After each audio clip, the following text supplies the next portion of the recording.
Step closer, young one, and heed my words. Gather round, for within the realm of tales, where myth dances with magic and grand adventures await, lies a story of great importance, a story that changed the fate of the worlds as you know it. Let us journey back to a time long ago, to the night of January 5th in the year 1720. Ah yes, a pivotal moment in history when this story began. For it was on this night that three valiant souls embarked on a daring quest. Picture, if you will, a grand palace adorned with flickering torches casting shadows upon the ancient walls, where secrets whisper in the corridors. A midnight black sky camouflages the snowfall behind the panelled windows. Felix, Bayo, and Greon pass the hall in great haste, unseen by all. The gift of illusion is Greon's. As a master of this power, Greon can will all eyes before him to see whatever he dares to imagine. In this case, he has made himself and his companions invisible. But he has overlooked one minor detail: their shadows. Greon's forehead wrinkles, his eyes shifting while his body shakes. Felix looks down at the pendant in his hand, which he'd enchanted to beam an amber blaze as it got closer to their treasure. There is no change in his contraption, and the veins in Felix's neck throb with frustration. The windows rattle from the storm, and Greon springs up at the sound. At once, his eyes fly to Bayo to see if he noticed his embarrassing moment, but Bayo is preoccupied.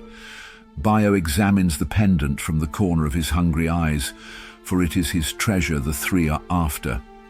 In pursuit of this treasure for nearly a century, Bayo found that it had been hiding here in a neighboring kingdom. The moment he knew where it was, there was no time wasted in retrieving it. "We're nearly there," whispers Felix. "Hush now," says Greon. "I cannot conceal sounds." "Hush thyself, I hear you quivering from over here," Felix says. Greon glares at Felix.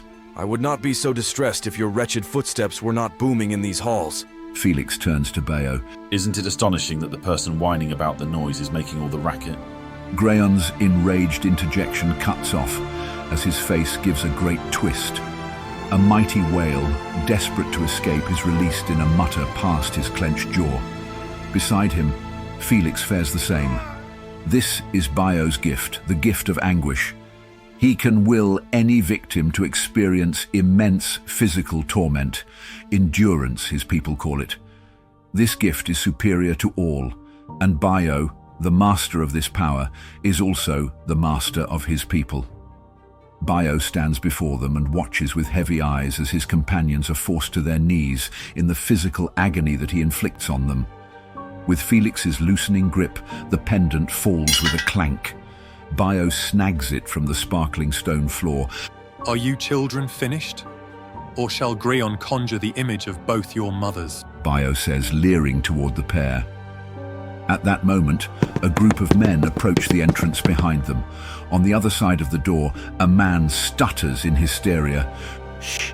Shadows, sir. Walking about. I've never seen such a sight. Spirits walking among us, sir." At once, Bayo stops using his power on his companions to listen in, and Greon and Felix slowly pull themselves to their feet. "How many were there? What did they look like?" asks another man, his voice steady. "There were 3, sir." The first voice says. Bayo's eyes widen in horror. "You imbecile!" He whispers, cursing Greon. Greon hastens to fix his mistake, but it is far too late for that. The three begin to run. The guard then asks, "Which way did they go?" "Through these doors." They freeze once more. "Through the window," Felix says frantically, recalling the swords that disable magic in this nation. Bayo snaps his head to meet Felix's eyes. "I'm not leaving without it." He hisses with rage. He worked too hard to find it, the one weapon that could be used to invade their nation and conquer the worlds. The double door behind them crashes open with a bang. In the doorway stand 5 armed guards, peering through the hallway, but they see nothing. The guards walk through the corridor with waiting swords that ring in the proximity of any magic. Bayo, Greon and Felix back away quietly until their backs are pressed against the white stone walls. The guards' swords begin to buzz. The cold of the stone sends shivers up their spines, yet Bayo's hand grows warm. He looks down at the amulet in his palm. His face is illuminated with an amber glow. His heart skips a beat. It's close. Bayo walks on, despite the approaching guards, searching for a door, anything besides these endless halls. However, even around the bend, no exits appear. Greon presses his back against the ice-cold window, his brow slick with sweat as he struggles to keep up his illusions while managing his panic. A guard passes by him, only an inch away, yet he notices nothing. The guards then pass Felix, who stands across from Greon. He clutches the stone, trying to keep still and out of their way. "What's that ringing? There is nothing here," says a guard, staring at his pulsating sword. The superior of the royal guards answers, "Ah, it's the eyes." Bayo's lips curl into a smirk as he begins to pat the wall silently. It's here. Somewhere. The swords are nearly brushing against his back.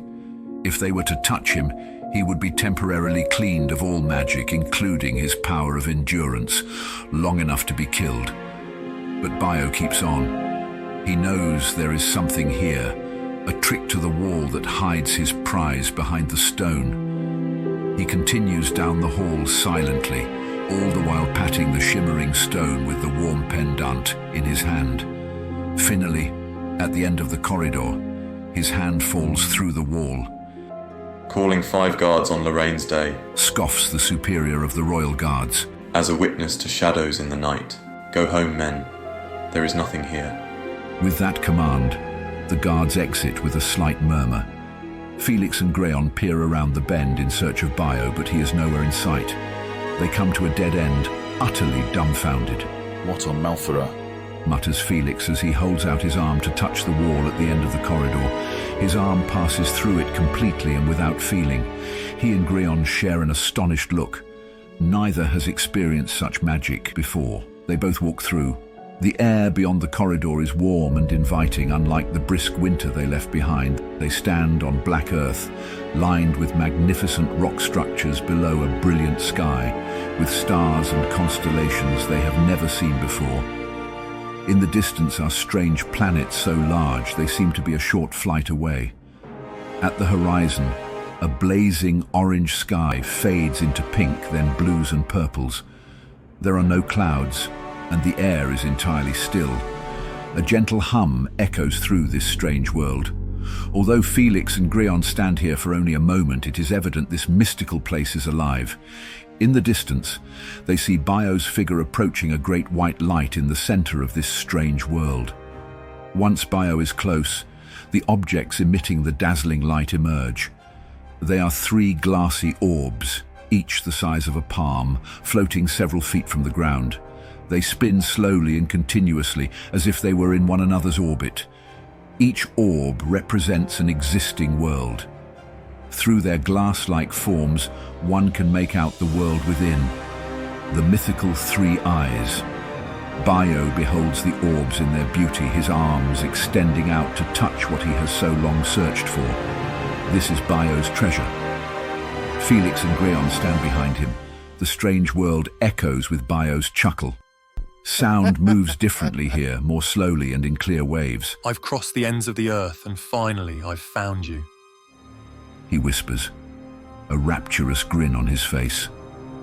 Bayo touches one with the palm of his hand, and it feels as though the world stops.